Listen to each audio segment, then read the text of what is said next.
Railway ময়দানে লক্ষ লক্ষ ছাত্র জনতার সমাবেশে আমার সভাপতিত্ব করার সুযোগ হয়েছিল।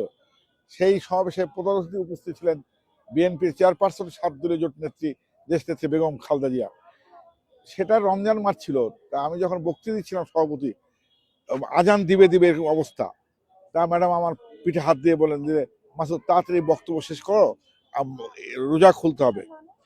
আরেকটা ঘটনা আমার খুব ঐতিহাসিক ঘটনা যে আমি যখন পূর্তমন্ত্রী মির্জা আব্বাস এপিএ ছিলাম, তখন ম্যাডাম কিশোরগঞ্জে গিয়েছিলেন পলিটেকনিক সহ বিভিন্ন শিক্ষা প্রতিষ্ঠান, স্টেডিয়াম, বিভিন্ন মানে কর্মসূচি উদ্বোধন করতে। তা সার্কুলারের ভিতরে ৮-৯ জন কিশোরগঞ্জের বড় বড় নেতারা ছিল, তারা ম্যাডামের সাথে পরিচয় হচ্ছে। তা ম্যাডাম যেহেতু আমাকে চিনে, এখন ওরা পরিচিত হচ্ছে, আমি ভাবতেছিলাম কি বলবো, মানে আমি একটা ইতস্তত বোধ করি, আমি চিনে আবার যাই কি বলবো। তারপরেও দেখলাম যেহেতু প্রাইম মিনিস্টার, সবাই বলতেছে যার যার পরিচয়, আমি না দেই কেমন দেখায়। তো আমি ম্যাডামে যাই বললাম, ম্যাডাম আমি মাসুদ ছাত্র দলের কেন্দ্রীয় ভাইস প্রেসিডেন্ট ছিলাম। ম্যাডাম বললো যে তোমার আমার সাথে যখন তোমার কোথাও দেখাবে তখন তুমি বলবা যে আমার নাম মাসুদ, আমি ছাত্র দলের কেন্দ্রীয় ভাইস প্রেসিডেন্ট ছিলাম, তাইলে আমার তোমার কথা মনে হবে। বয়সটা হয়ে গেছে তো আর মনে রাখতে পারি না বলেই ম্যাডাম হাসে দিল। ওই রুমে আব্বাস ভাই, হারিস চৌধুরী, ফালু ভাই সহ অনেক লোক ছিল, তারাও হাসলো।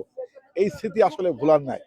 আর তারেক রহমান প্রতি বাংলাদেশের জনগণের আস্থা ভালোবাসা আছে এই কারণে যে তার পিতা যেমন দেশপ্রেমিক ছিলেন, স্বাধীনতার ঘোষক ছিলেন, তার মাতা দেশের উন্নয়নের জননী ছিলেন, এবং বাংলাদেশের জনগণ তার পাশে ছিল, এবং বাংলাদেশের জনগণের পাশে দেশনেত্রী বেগম খালেদা জিয়া ছিলেন। আমার বিশ্বাস যে দেশনেত্রী বেগম খালেদা জিয়া এবং জিয়াউর রহমানকে যেমন বাংলাদেশের মানুষ, ছাত্র সমাজ, যুব সমাজ ভালোবাসে, তারেক রহমানকে ভালোবাসবে। এবং তারেক রহমান যদি সরকার গঠন করতে পারে আগামী নির্বাচনে, আমি বিশ্বাস করি ৩১ দফা বাস্তবায়নের মাধ্যমে দেশের সার্বিক কল্যাণ হবে, উন্নয়ন হবে, এবং বাংলাদেশের মানুষের যে আশা আকাঙ্ক্ষা সেটা তিনি প্রতিফলন করতে পারবেন। আমার সেই বিশ্বাস আছে। ধন্যবাদ।